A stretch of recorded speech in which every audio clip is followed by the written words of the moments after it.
नमस्कार दोस्तों, मैं अंकित और आज मैं फिर से हाजिर हूँ एक और सच्ची और भूतिया कहानी लेकर, जिसे सुनकर आप लोग सोचने पर मजबूर हो जाएंगे कि क्या सच में ऐसा कुछ हो सकता है।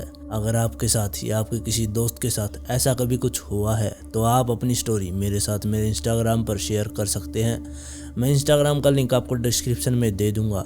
अगर आप इस चैनल पर नए हैं तो चैनल को सब्सक्राइब कर लें और वीडियो पसंद आए तो लाइक एंड शेयर जरूर करें। तो चलिए चलते हैं आज की कहानी पर। आज की कहानी वैभव और कार्तिक की है, जो कि पंजाब के रहने वाले थे, लेकिन स्टडी वीजा लगवाकर वो यूएसए चले गए और वहां पर एक शहर में वो जॉब करने लगे। दोनों ने मिलकर रेंट पर एक घर ले लिया। घर का किराया ज़्यादा था, लेकिन दोनों कैसे न कैसे करके मैनेज कर लेते थे। वैसे तो कार्तिक एक जिम्मेदार किस्म का लड़का था, वो अपनी जिम्मेदारियों को समझता था। कार्तिक फिजूल खर्ची नहीं किया करता।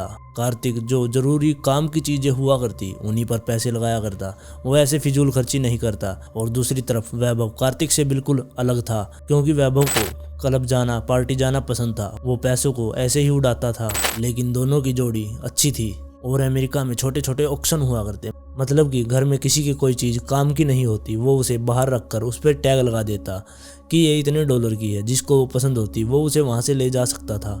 जो उसकी सबसे ज़्यादा बोली लगाता वो उसे वहाँ से ले जा सकता था। एक बार एक लाइब्रेरी में ऑक्शन था और कार्तिक वहाँ जाता है। वहाँ जाने के बाद कार्तिक ने देखा कि छोटी छोटी चीज़ों की भी बहुत ज़्यादा बोली लग रही थी। वो सोच रहा था कि उसे कोई भी चीज़ नहीं मिलेगी, लेकिन वहाँ जब एक शीशे की बोली लगी तो उसमें सिर्फ कार्तिक ने और एक बूढ़े व्यक्ति ने बोली लगाई।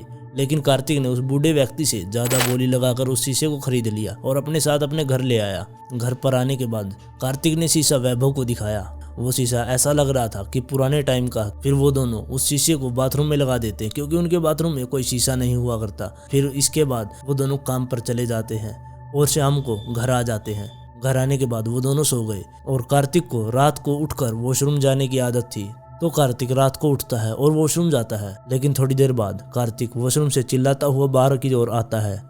उसकी आवाज़ सुनकर वैभव भी उठ जाता है। वो उससे पूछता है कि क्या हुआ। तब कार्तिक ने बताया कि जब मैं वॉशरूम में था तो मुझे आईने में कुछ भी नहीं दिख रहा था, मेरी शक्ल आईने में नहीं दिख रही थी, इसलिए मैं चिल्लाता हुआ बाहर आ गया।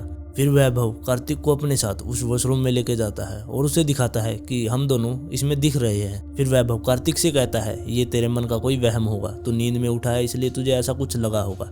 फिर वो दोनों वहाँ से हंसते हंसते बाहर आ जाते हैं।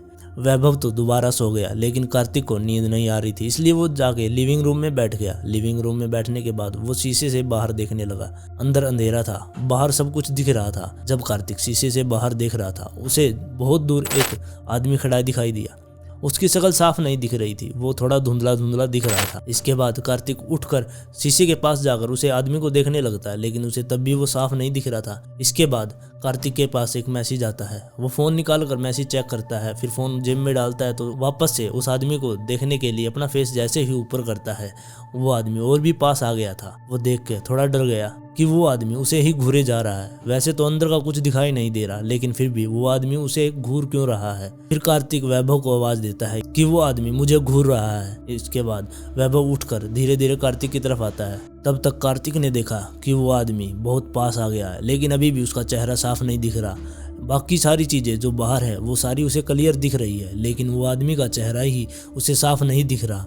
फिर कार्तिक ने ध्यान दिया कि घर के अंदर छोटी छोटी लाइटें जल रही हैं। ये उनका रिफ्लेक्शन था, मतलब कि जो चेहरा उसे दिखाई दे रहा था वो बाहर नहीं, उसके पीछे था। यह सोचकर कार्तिक पीछे मुड़कर देखता, लेकिन उसे कोई नहीं दिखता। तब तक वैभव भी उसके पास आ गया था। वो उसे ये सारी बातें बताता है। इसके बाद वो दोनों वहीं पर बैठ जाते हैं।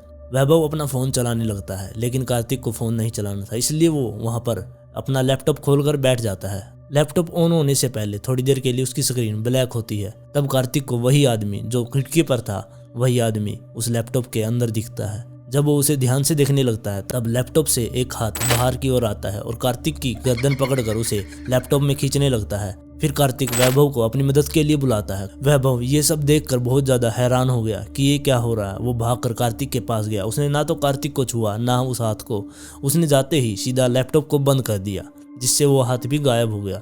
फिर वो दोनों वहाँ पर बैठकर सोचने लगे कि ये घटना क्यों हो रही है। फिर दोनों ने मिलकर सोचा कि जब से ये शीशा इस घर में आया है तब से ये डरावनी घटनाएं हो रही हैं। फिर वैभव ने कहा कि इस शीशे को फेंक देते हैं, लेकिन कार्तिक ने कहा कि इसे फेंकने से कुछ नहीं मिलेगा, इससे अच्छा तो हम इसे बेच देते हैं। फिर वो दोनों वहीं पर बैठकर वो सारी रात निकाल देते हैं। सुबह होते ही वो लाइब्रेरी में जाते हैं और लाइब्रेरी में जाने के बाद वो उसी बूढ़े व्यक्ति का एड्रेस लेते हैं जिसने उस शीशे पर बोली लगाई थी जब कार्तिक उस शीशे को लेकर आया था, क्योंकि लाइब्रेरी में जो लोग ऑक्शन में आए थे उन सब का एड्रेस और फ़ोन नंबर था, इसलिए कार्तिक को वहाँ से उसका एड्रेस और फ़ोन नंबर मिल गया। उसके बाद कार्तिक और वैभव उस बूढ़े व्यक्ति के घर पहुँचते हैं। बूढ़े व्यक्ति का घर टूटा फूटा सा था। वो दोनों उस घर में जाते हैं और बूढ़े व्यक्ति से बात करते हैं।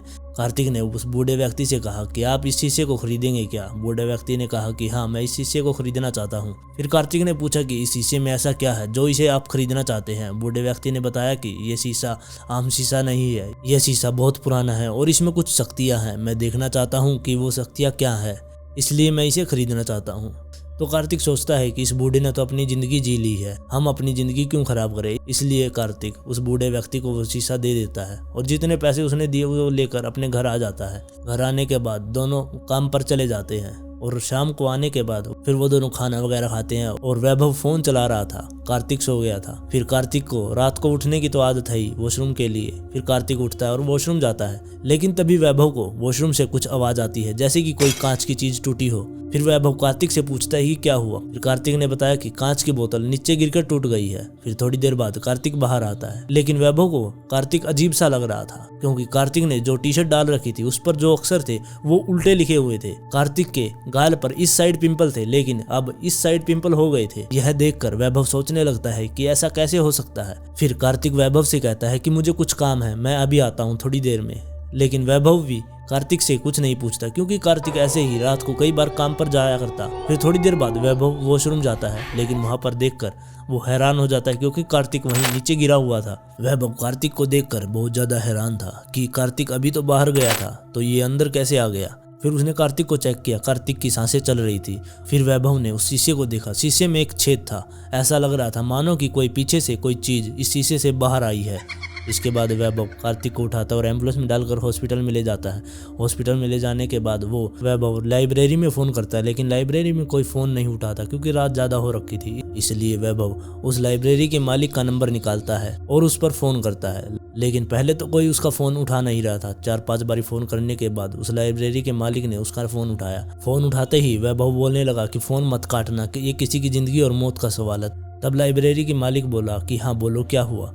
तब वैभव ने बताया कि मेरा दोस्त जो कि कोमा में जा चुका है, मुझे लगता है कि उसका जिम्मेदार वो शीशा है जो आपकी लाइब्रेरी से खरीदा था। ये बात सुनकर लाइब्रेरी का मालिक भी थोड़ा घबरा सा गया था, मानो कि उसे पहले से पता था कि ऐसा कुछ होगा। फिर लाइब्रेरी का मालिक वैभव से कहता है कि जितना जल्दी हो सके तुम लाइब्रेरी पहुंचो, मैं भी वहां आ रहा हूं। फिर वैभव भागता हुआ लाइब्रेरी की तरफ जाता है और लाइब्रेरी पहुंच जाता है। लाइब्रेरी पहुंचने के बाद वो देखता है कि लाइब्रेरी का मालिक उससे पहले आ गया है और उसने टेबल पर बहुत सारी किताबें रखी है। इसके बाद वो लाइब्रेरी के मालिक के पास जाता है और उससे पूछता है, लेकिन उसके पूछने से पहले ही लाइब्रेरी का मालिक उसे कहने लगा कि हमें माफ़ कर दो, मुझे पता था ऐसा कुछ होगा। हम उस शीशे को नहीं बेचना चाहते थे, लेकिन मैं उस दिन बाहर गया हुआ था इसलिए वो ऑक्शन में लगा दिया और वो बिक गया। फिर वैभव उस शीशे का इतिहास पूछता है। तब लाइब्रेरी के मालिक ने बताया कि ये शीशा कोई आम शीशा नहीं है, ये शीशा 500 साल पुराना है और इस शीशे से राजा आत्माओं से बात किया करते हैं। कहा जाता है कि इस शीशे से दूसरी तरफ प्रेतों की दुनिया है। जो आदमी यहाँ पर मर जाता है उसकी आत्मा इस शीशे से दूसरी तरफ चली जाती है। मतलब कि ये शीशा दूसरी दुनिया का और इस दुनिया के बीच की दीवार है। और लाइब्रेरी के मालिक ने वैभव से कहा कि एक किताब में यह भी लिखा है। फिर उसने उसे वो किताब दिखाई जिसमें लिखा था कि इस शीशे की मदद से हम किसी मरे हुए आदमी को भी जिंदा कर सकते हैं। उसमें लिखा था कि अगर कोई आदमी इस शीशे के सामने जाता है तो उस आदमी की आत्मा उस शीशे से दूसरी दुनिया में चली जाएगी और वहां से एक आत्मा नया शरीर लेकर बाहर आ जाएगी।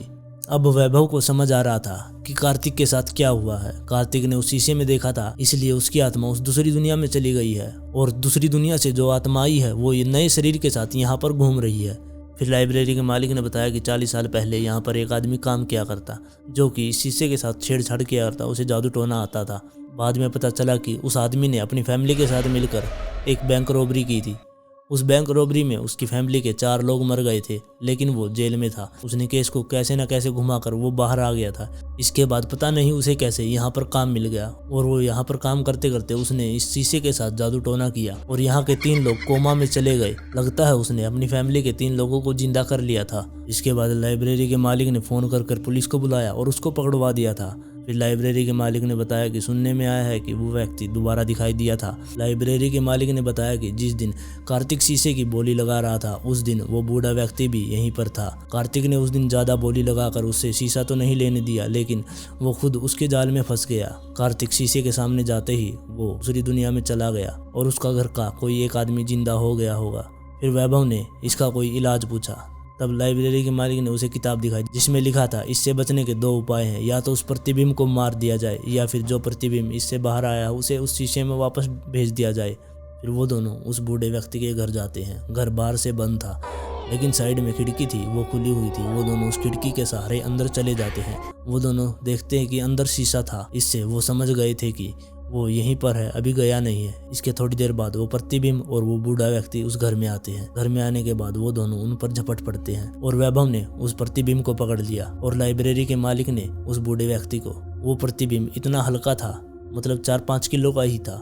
अभी उस प्रतिबिंब ने अपना वजन भी नहीं बढ़ाया था। फिर वैभव उस प्रतिबिंब को पकड़कर उस शीशे के दूसरी साइड भेज देता है। उसने उस शीशे को तोड़ने की भी कोशिश की लेकिन वो शीशा टूटा नहीं। फिर वैभव ने उसके ऊपर कपड़ा डाल दिया और तब तक लाइब्रेरी के मालिक ने फोन करके पुलिस को बुला लिया था। पुलिस ने उसको पकड़ लिया। फिर पता चला कि वो बूढ़ा व्यक्ति जेल से भाग के आया था। फिर उसे जेल भेज दिया गया। इसके बाद कार्तिक ठीक हो गया, उसे 2-4 दिन में छुट्टी भी मिल गई। अब दोनों घर आ गए थे। घर आने के बाद सब कुछ सही चल रहा था कि तभी उनकी नज़र एक दिन अखबार में गई। अखबार में एक खबर छपी थी जिसमें लिखा था कि वही बूढ़ा व्यक्ति जेल से एक बार फिर फरार हो गया है और उसके नीचे ही दूसरी खबर थी कि लाइब्रेरी से वो शीशा चोरी हो गया है।